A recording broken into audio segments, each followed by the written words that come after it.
Hey everyone, welcome to the multifamily mixtape.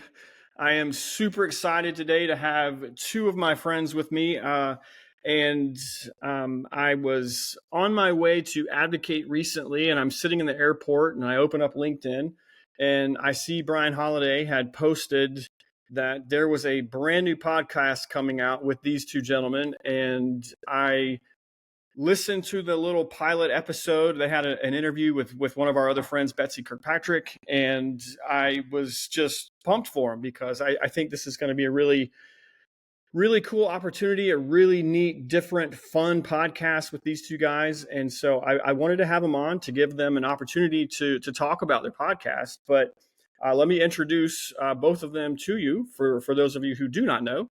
But we have the Director of Legal Operations with Brownlee Whitlow Prate, Todd Whitlow. And then we have the Managing Director for CLTPR Management, and that's Bryan Holladay. And Bryan, you told me to ask you this question, so I'm just going to get right into it. What do you do? What is CLTPR? Yeah, so it gets confusing because they're like, aren't you with Asheville or aren't you with Fayetteville or didn't I see you in Greenville or didn't? So in 2019, I was working with the Greater Charlotte Apartment Association, doing government affairs, working with Ken Szymanski, and I went and started my own company. And when I started my own company in 2019, I started a PR firm based in Charlotte, and I was going to do that work. And then so lo and behold, my first client was the North Carolina Apartment Association. And then my next client was Western Carolina Apartment Association. And then my next client was Fayetteville Apartment Association.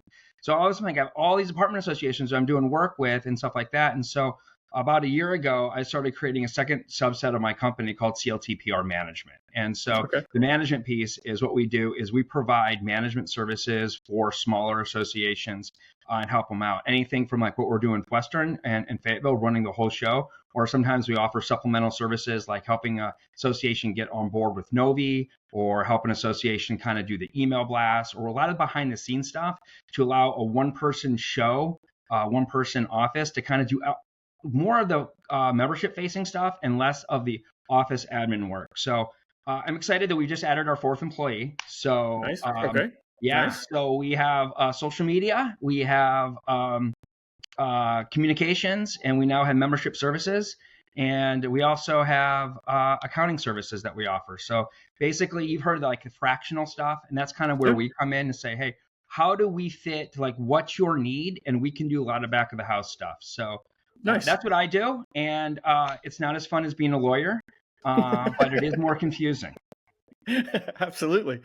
So Todd, tell me, what does a director of legal operations do? You're kind of like a cat herder. You're making sure all the folks internally in our office are rowing the boat in the same direction. They're all using the same oar. I'm licensed in North Carolina, South Carolina, Georgia. I actually get sworn in Virginia next Wednesday. Nice. So we will be adding a fourth state to our portfolio or to our footprint. So it's kind of making sure that there's a standard. And so the state heads of our firm kind of report directly to me. They have a team of managers that they manage, and then those managers then manage junior associates. So it's kind of it is a giant pyramid scheme of legal work that takes place. So that in a nutshell is kind of what I do. I make sure that our team is informed of all the things that are changing within the law, that they are up to date and can advise clients appropriately. And then, as a side benefit to doing all of that, I get to sit as general counsel to a number of apartment associations, volunteer on their government affairs committees, and get involved in so hopefully some impact on policy and policy making at the government level. Nice. So I don't think I've ever heard pyramid scheme and legal in the same sentence, but every enterprise is really a pyramid scheme at the end of the day. Kudos to you for making it work. Like I think that is outstanding. So all right. So the reason you're here, the podcast, The Associated, whose idea was it? How did it come up? And just tell me how did the two of you decide to get into this podcasting world? You want to take it away first, Bryan? Was it beer? Is it that the so? I think the honest conversation is we were at one of the National Apartment Association conferences and we were drinking, and I'm like, I think about doing a podcast, and Todd's like, I'm thinking about doing a podcast, and then later it's like, hey, do you think we should do a podcast together? It's like, yeah, that may let's explore that. And I want you to know, it took us a year to actually get together and do the whole thing. But we are so dedicated to this podcast as being co-hosts that Todd shaved to look like me, and I now dress like Todd to look like him. So we are like that in sync on this thing going forward. I love it. Yeah, I love it. Yeah. I mean, it was always a fun idea. So I mean, this is a really way back story, but growing up, at some point in elementary school, you have this thing about what you want to do when you grow up. And ironically enough, I put late night TV show host as what I wanted to do when I grew up, because I really liked asking questions. I really like hearing the answer and then building questions off of it. And I was certainly one of those kids who always asked the why question. And then when they answered the why, it wouldn't come with an immediate why. It would be, well, how and what and when. And so I've always been a curious individual. And when Bryan and I started talking about this idea or this concept of a podcast, internally within the firm, we were thinking about doing it anyway. And it would have had a terrible name. It would have either been the Toddcast or it would have been Todd Talks until we got sued or a cease and desist letter from TED Talks or, some other party. So when Bryan said, I'm thinking about doing it, and then even more importantly, when Bryan said, I'm going to head up most of the legwork and getting it together and you can just show up and talk, I was like, where do I sign up? Because I don't know that I can get a gig quite that good anywhere else. So that's fantastic. Yeah, Todd's the talent here. So just so you know, when Todd shows up, he's talent. Oh, I get it. I understand completely. And what's funny is Todd, I do not know if you'll remember this conversation, but we were at an NAA Apartment Association conference. We were in a hotel bar. I think you and I were both a few bourbons into the night, and we were standing there with Samantha and Thomas and some other individuals. And I said, hey, I'm thinking about starting a podcast. And we kept bouncing around with different ideas, being around maintenance, calling it nuts and bolts or, some other things. And then, a month or two later, enter multifamily mixtape. But Todd, it was actually you who said to me when I mentioned out loud, like, I'm thinking about starting a podcast, you looked across the table at me over your glasses and you said, I guarantee anything you have to say will be more interesting than what's out there. And so that really kind of, you probably you may remember that, you might not remember that, but I remember it. And I said, okay, well, there you have it. Todd Whitlow just told me to start a podcast. so here we are almost a year later, and I'm interviewing you, and this is great. But I'm changing the story. I'm going to steal half your story now when I retell this. I'm going to be like, Todd told me I had to do it. And so right. But so back when I was in high school, and I'm not going to ask how old the two of you are, but we had these programs where you could shadow other careers, and so you took a day or two, and you could sign up through your I can't remember who the person was at the school, but your guidance counselor or whatever, and you could say, these are the professions that I think I want to go into.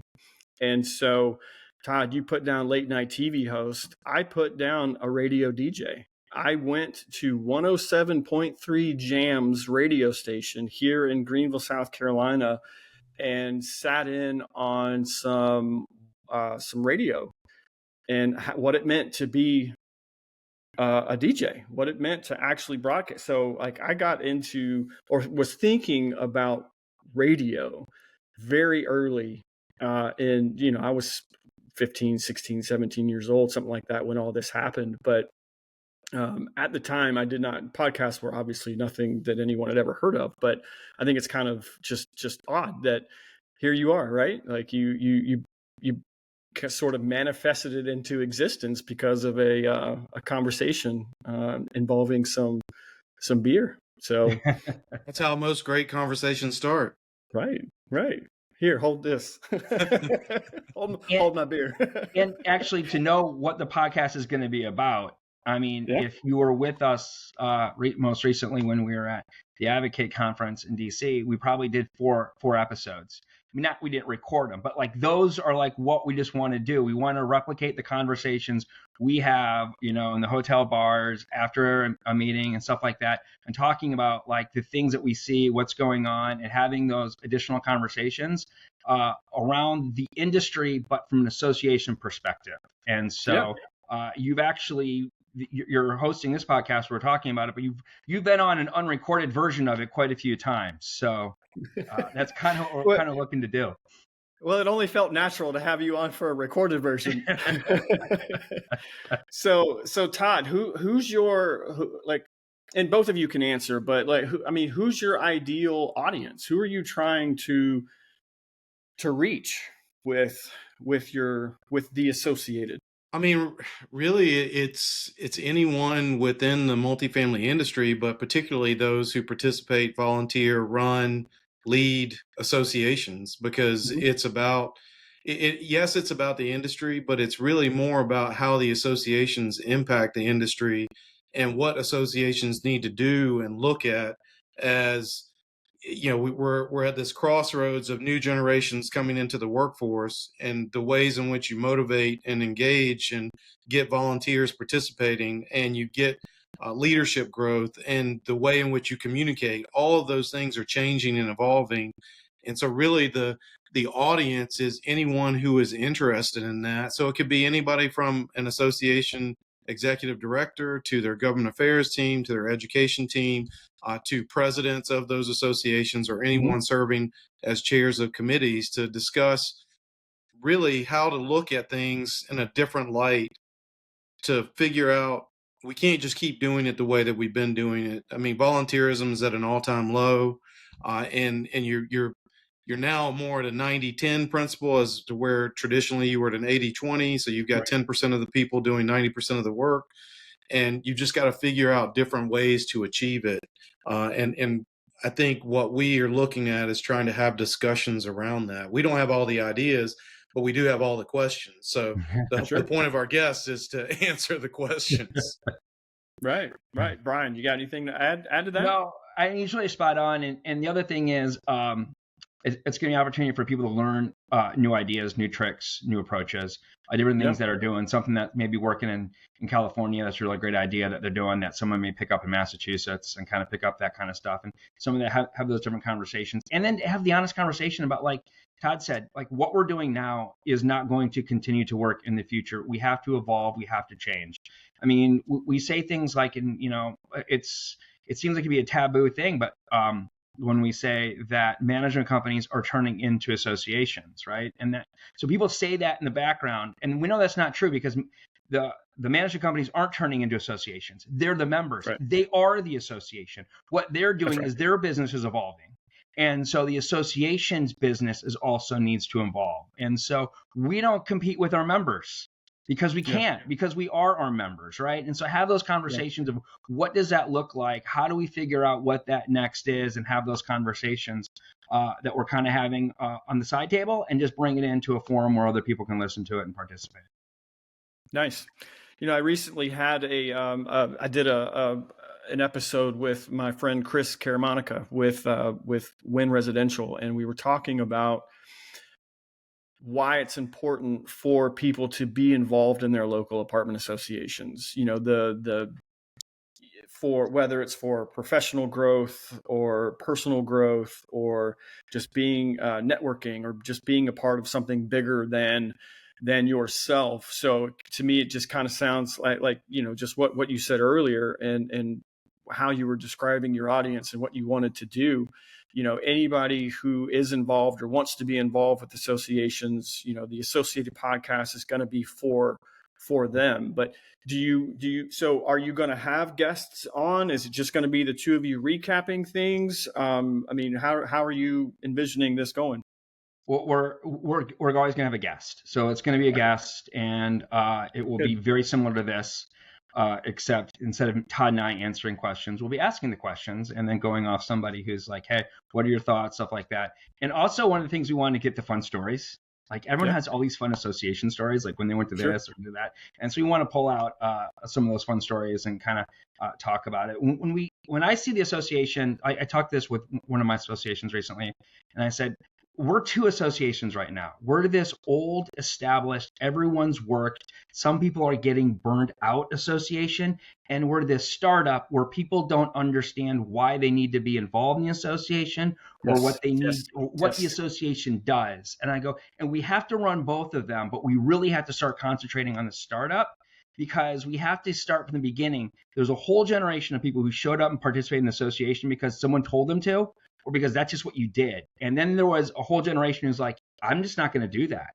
And like, why do I need to do this? And so it was never really explained. It was always just assumed. So we need to go back and start saying, hey, here's why.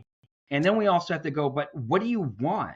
And that's the big question is, what do you want from the association? And I think that's one of the big things that we're going to explore into, because it goes hand in hand within the industry.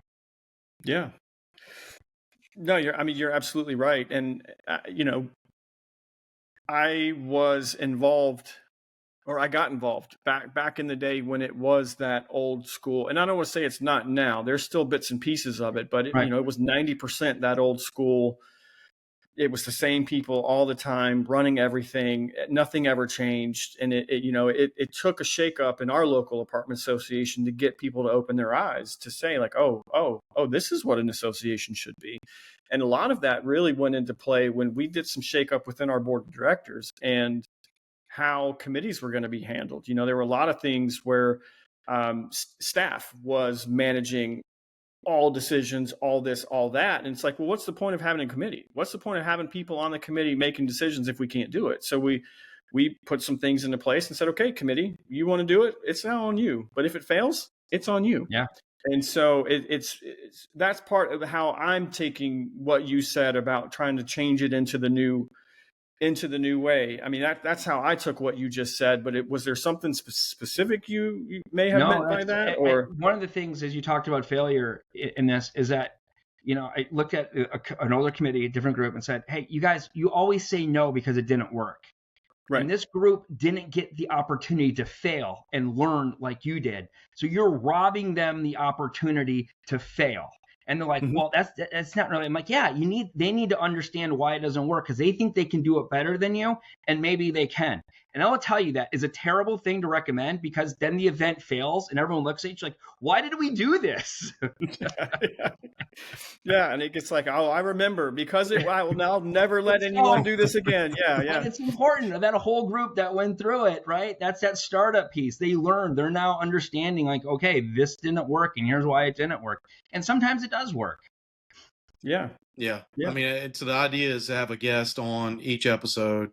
That will be the majority of it. There may also be additional segments, whether there's anything trending from a government affairs or a legal standpoint. Obviously, that piques my interest, and it's something that we want to share and get out there and get out there not in a context of legalese that people just goes right over their head, but try and boil it down to some lay understanding, whether that's through a parable, whether that's through a metaphor, or whether that's just straight explanation of it, just to give a fun twist on it to make it a little bit more understandable or digestible by those who aren't in the legal field. Sure. I actually heard an attorney tell, he wasn't talking directly to me, but I was in the room when he was talking, and someone said legalese. And the attorney that was there turned around and looked at him and said, please never say that word. Like it's like, it is like, it offends me. Like when you say legalese, like, I'm a professional. I use all the proper terms. And so when you legalese, it's like you're dumbing down my work, and is that an offensive word to attorneys? Unlike most attorneys, I do not have a stick up my backside, so no, it does not offend me. It does not offend me in the slightest. Yeah, I'm just curious because you said it. So I was going to stay away from legalese. I was not going to say it, but you brought it up, so I figured it was pretty safe to to go down that road. Yes. But speaking of legislation. I saw some stuff coming through today that South Carolina State, the House Judiciary, was going to be looking at the domestic violence bill. So that's good. That is good. I mean, it's something that has been needed for a considerable amount of time. I mean, I think the South Carolina Apartment Association put a solid amount of work into it last year, and it got held up, and it's finally moving.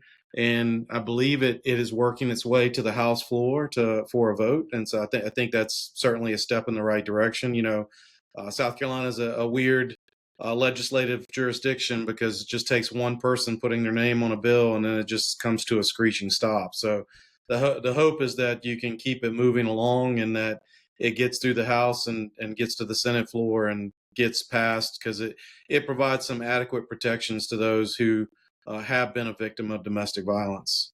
Yeah, you guys got a really good team down there in South Carolina working on this. You know, I've always joked, being in the North Carolina piece, and saying South Carolina politics confuses me and scares me. Those things have not changed in the 20 years that I've been here. And you have to just remember, like, South Carolina is where people run for president and the wheels fall off. So it confuses and scares a lot of people at a lot of levels. Yeah. Maybe for another episode. maybe that's something you two can have on the Associated. But South Carolina politics, I tell you, it is wild. So, all right. So the idea came out for the Associated. The two of you talked. You agreed. You had Betsy come on for episode 0. Which came out last week, I think, is when I saw it. I don't know if it came out before that, but I think that's when I saw it. It was right as I was about to board the plane for Advocate. When can we see the Associated? When is it gonna come out, and how often? What's gonna be your release routine for episodes? So we're gonna release monthly, and we're gonna do a little bit more because there's two of us, and both Todd and I have to get our good amount of talent in when we talk. So it's going to be a little bit more of a long form. So it wouldn't be surprising if some of our episodes are north of 40 minutes, closer to an hour sometimes, and some of that. And we'll cover a lot of different aspects of it. And so we're going to do larger podcasts than a shorter run at it.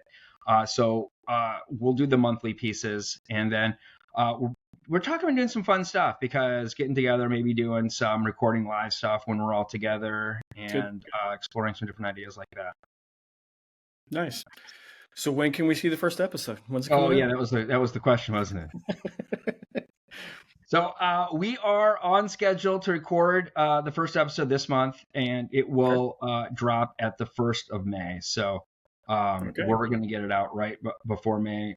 It's logistics. One of the problems of having additional people on your podcast is, and you have to logistics a lot of schedules. And so when Todd sends you a list of all the days that he can't be on the podcast, no, I'm just joking. I mean, we are going into a very busy time frame. Yes, between mid-April and mid-May. It is a bit bananas. I think the email said, "I'm not good on days that end in Y." Nice. Yeah, we managed to squeak it in there somewhere. Yeah. So we're looking, and I think we're pretty close to getting everything kind of booked up. So our goal was, so you didn't miss it, our goal was to launch right before Advocate and get that information out. And then we have North Carolina is having a conference in early May. And so our next goal is to get right for that. And then we'll do another one. And then, of course, something right before the NAA conference. And Bryan, South Carolina is having a conference at the very beginning of May, immediately before the North Carolina conference. So we got to move the deadline even up. So we're going to do this before the South Carolina conference, which sounds like I need to figure out how I'm going to work that in my schedule to be there. So it's May 6th and 7th. Is it? Yeah. It's going to be a good one. I've actually enjoyed the South Carolina conferences since we started them. What, Todd, this is year 4? I believe so. I think that's right. I mean, they used to have like a half-day legislative conference that they would have, either the AG's office or someone come in and speak for half a day, and then everyone would have lunch and then kind of walk over to the State House. And, I think as part of the strategic plan going back, I don't know, 4 or 5 years, it may have been just immediately before COVID. They then implemented this plan to kind of make it a bigger event. And to be quite honest, and I don't think I'm the first one to say it. I think Donna Bolowitz would say it. I mean, South Carolina models its conference very much after North Carolina's, although this year we are not including a legislative component because the South Carolina State House just works differently than the North Carolina legislature. There's not frequently anywhere to meet or to plug and pull someone away. It's kind of chaotic, even more so than my experience with North Carolina's, where you can find people in their offices from time to time. And so we kind of have pushed that aside, encourage people to have in-district meetings with their representative or senator, and most of the focus is going to be on educational content. But I mean, their goal is to get, I think, 400 registered attendees for this year. Yeah. It was at the South Carolina conference that really changed my perspective on the multifamily industry. It was one of my first years in there, and Ken Szymanski's like, here, I want you to go to this, because when I was working the Charlotte Apartment Association then and still today, there's a county or two that are in the Charlotte Apartment Association. So I went down and sat there, and the speaker came up and goes, you guys are the most powerful industry in the state, and you just don't realize how powerful you are.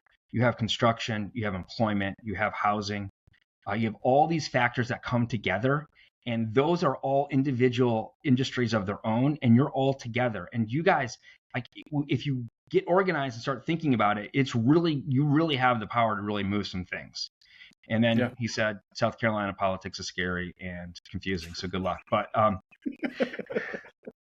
but it's true. I've always kind of carried that forward. I mean, there are so many aspects of, just on the engineering piece alone, that is an entire industry of itself that takes place within our industry.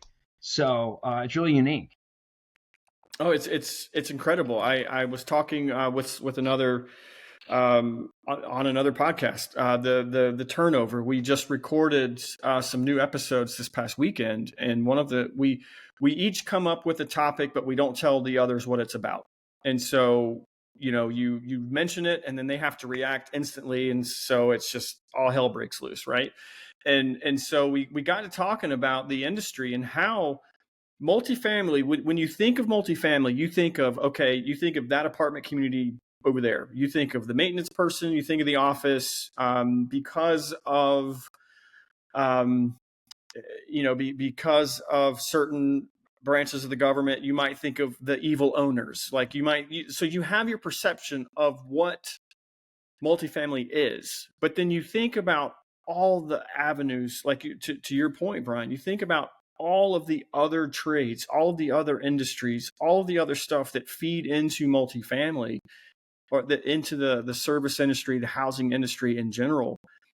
Somebody decided one day at the very first apartment community ever built, they said, you know what, we could help cut your grass. So enter the first landscape contract. Right. Hey, I can help you paint your walls. Enter the first painter to painting contract. Enter the carpet. Enter any number of other trades. And now we keep expanding. I'm always meeting somebody new. I'm always meeting some new tech company, some new industry provider that's providing something that I never would have thought was relevant to what we do. Like, there are companies out there that now tell residents, hey, there's a notification on my phone, the parking spot directly across from my door is empty. I can go park there right now. Like, who would have thought about that? And it's wild at all of the different trades and all of the different just industry that come into multifamily. It's nuts. And the interesting thing is our industry is on the cutting edge of AI. Yeah. Which I imagine that's all you're talking about, Todd, with your clients and everything, right? Yeah, I mean, we get questions about that all the time. I mean, and it's a matter of trying to figure out how to maneuver in that environment. I mean, I think what you just described, Mark, is the beauty of America. It is the entrepreneurial spirit that created the foundation of our country. And so anytime you think you have thought of everything that could possibly service this industry, all of a sudden a new tentacle pops up and there's something else that people are providing. It's kind of like I'm listening to the Steve Jobs book now, and he talked about the fact that consumers don't know what they want until you tell them. And That's so right. you kind of have to tell them. They're not going to sit around thinking about, hey, I really wish I had a service that could cover this particular need. No, you have to identify the pain point and figure out, okay, how do I make that easier for them? And if you can come up with that and you actually identify it and it clicks, you all of a sudden have a pretty hot commodity.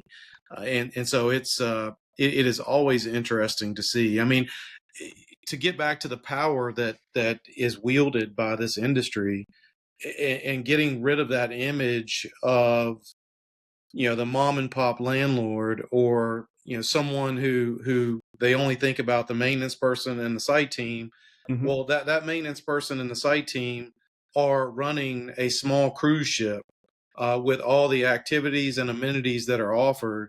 Or you can look at it as really a small village or town of people that they are running a little fiefdom that they keep operational, that provides housing to people and suits many of their other needs. It's amazing to me that the perception that the industry has when you think about it within those contexts. Yeah. Yeah.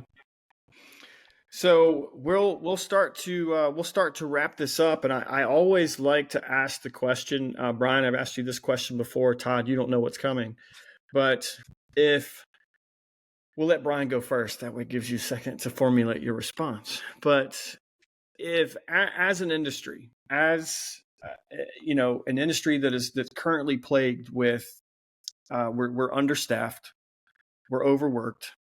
AI is making a massive headway into our industry. One, I think, to alleviate a lot of the stresses that we have of being understaffed, overworked. But you've got people out there that are trying to determine what they want to do with their careers. Anyone I've ever talked to about the industry and how they made their way into the industry, they've always found it by accident. I have not met a single person to date who said, I chose multifamily as my career. So for those people out there, the young kids that are in high school or college who just don't know what they want to do, they're in some college doing some degree that they don't really care about, but it was there. It got them some scholarship money, whatever it was. And now they need to figure out what to do to go earn a living. Why would you recommend the multifamily space? Whoever wants to go first, jump in. Go ahead, Bryan. All right, I'll go. One of the reasons I'd recommend the multifamily space, and what I think is unique about it, is multi. It actually means something different. There's so many different aspects of it, right? And so we've reached on it today a little bit, but what it has is that it has so many different career functions that are inside of it, which means that once you get inside of it, I love the cruise ship analogy. I love the fiefdom piece. Like you can just stay inside of it. And there's so many people. We always joke. It's like you don't leave the multifamily industry. You just pivot, and you're always moving one side or the other. And it's very rarely that people leave. And when they do leave, they're like, hey, I'm going to go work for this company. The next thing you know is that company ends up becoming a member because they want the access back into where it is. So I think one of the things is that it, for a long-lasting career, if you don't know what you want to do in this industry, you'll be able to figure it out and explore a lot of different pieces. Even just if you just start from the leasing side and you see everything that's going on, so many people have launched their career from leasing, and so there's just so many things from. Is that where you started your career, from the leasing side? Yeah, and you start there, and then you have on the maintenance side, you have all those pieces, and so we talk about AI. And one of the things that's not going away when AI comes and takes over all the worlds and everyone's jobs, it's not taking away when you interact with people and the soft skills and the relationship. You're always going to have that at every job and every industry. So there may be AIs that take up aspects of the job, but you're going to actually have to have the soft skills. And so even like you look at like on the sales piece, AI can do sales, but AI can't do relationship building, right? AI can do lease management, but it can't answer. Yeah. It can't de-escalate a situation. AI can handle maintenance request forms, but it can't talk to the person inside of what actually the problem was to figure out, wait, you put what down the garbage disposal? So like you have to have those skill sets. And I think that I think that's always going to be in our industry. And I think one of the things is it just allows you so many different aspects and avenues. Yeah. Beat that, Todd. You're absolutely right. Yeah, I mean, I think that's it's a great answer. I think the first and foremost thing is if you're seeking to make it a career, which is certainly what it has to be. It can't just be a job. If you want to be successful at it, it has to be a career, which means that you're seeking ways to fulfill yourself, to grow, and you've got the one thing that I would encourage people about, and in which I talk to regularly, especially if I'm teaching a class with people who are new to the industry. I encourage them. This is a community. I mean, yes, it's a multifamily industry, but the industry itself is a community. Yeah. And the more you expand your network, the better off you're going to be. I mean, to Bryan's point, is very few people leave, and I think we've got a recent example of just how great of a community it is. When Rent had their series of layoffs as a result of their acquisition, I've never seen an outpouring like that on LinkedIn where other people were promoting other people's skills so that they could find a job. It's very few industries in which you're going to find that type of atmosphere or environment where the people legitimately care about the people that they work with and that they engage with and want to see succeed and advance. And it's just very rare that you can come across that. I mean, if you ask me why, I can tell you I found my way to this just by happenstance. But once I got a taste of the people and got the relationships building, to be quite honest, the law is what I tolerate so that I can do all the other stuff with networking and building relationships and doing all that. The law is really a sidebar to what we do in trying to build relationships. And so if you were asking me why someone should get involved in this industry and seek it as a career, you're never going to be more supported anywhere else in any other occupation or career that you could seek out. Yeah, great answer. I appreciate it, and I love how everyone's got some different take on it. It's never the same.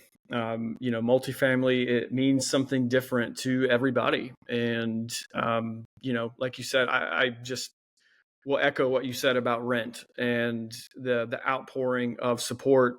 And I mean, in an industry plagued with competition, competitors of this, and this, it's like, no, these are people first, and they're really good at what they do. And let's do what we can. Let's come together and let's just promote. And I love seeing all of those individuals that I knew personally posting, starting my new career, starting my new. And it's, I think it's just because that, our industry, we are in a service industry. I mean, we do care for our residents. We're not evil people. We want to keep people in their homes. We do not want to kick people out. That's not what we do. We do not get excited about things like this. But unfortunately, there's been some negative press about the way we tend to handle things. But we care, and I think that I think your analogy was spot on about our industry. Well, gentlemen, the Associated podcast, you heard it from these two. It will be out in May. Listen, I'll put it out there. I said it. So now you got to do it. That's going to be May. So absolutely. It's going to do it. Trust me. People are working on it. Gears are turning.